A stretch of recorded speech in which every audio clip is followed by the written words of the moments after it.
C বিচে scooty চালানো হোক কিংবা লাল কাঁকড়াকে হাতে ধরে দেখা, সেই এক্সপিরিয়েন্স করতে হলে চলে আসতে হবে এখানে। দীঘাতে গেলে টোটো বা অটো তালসারি বলে যে স্পটে নেওয়া হবে সেখান থেকে দুটো অপশন রয়েছে। এক, বোটে করে ওই পারের দ্বীপে যাওয়া, আর দুই, বাইকে করে বিচ বরাবর উদয়পুরের দিকে কিছুটা এগিয়ে যাওয়া, যেখানে নদী সাগরের মিলনস্থল দেখা যায় এবং লাল কাঁকড়ার আধিক্যও রয়েছে। এই সেই তালসারি বিচ, যেখানে সুবর্ণরেখা নদী ওই পাশে এসে মিলেছে বঙ্গোপসাগরের সাথে, মোহনাটা তালসারি মোহনা আর কি।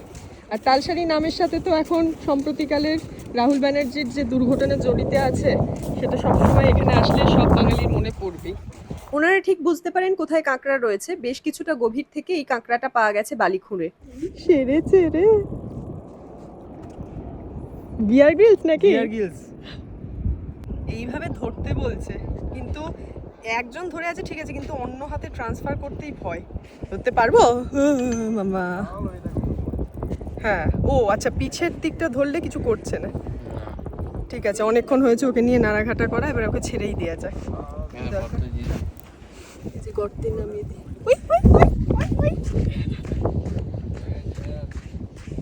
দেখ, এই গর্ত ছিল না, কিন্তু দেখো তালসারিতে দুর্ঘটনার কথা তো আমাদের সকলেরই জানা, আর সেখানে দেখো ওকে, ও এখন এই সামান্য জল পেরিয়ে ওই চরে যাচ্ছে। হ্যাঁ, ছবি তোল নাকি? দেখছো কেমন ঘূর্ণনের সৃষ্টি হয়েছে, কখন কোন দিক থেকে জল ঢুকে আসবে আর কখন দুর্ঘটনা ঘটে যায় কিচ্ছু বোঝা যায় না। একে আবার দেখো, কায়দাশ্রী, এদের অ্যাওয়ার্ড দেওয়া উচিত। ভাই ওপারেই আছে, বলছে আমি আর যাব না, আমরা এখন এটা পেরিয়ে চলে এসেছি। মানে রাহুল সাহস করে এসেছে, ওকে দেখে দেখে আমিও এসেছি। পা রাখছি এখানে, শুধু দাঁড়িয়ে আছে, আমি মুভও করছি না, তাতেই পা কতটা বসে যাচ্ছে। আর মাটি পুরো একদম দল দল দল দল করছে। হচ্ছে কি দেখ অবস্থা এখানে।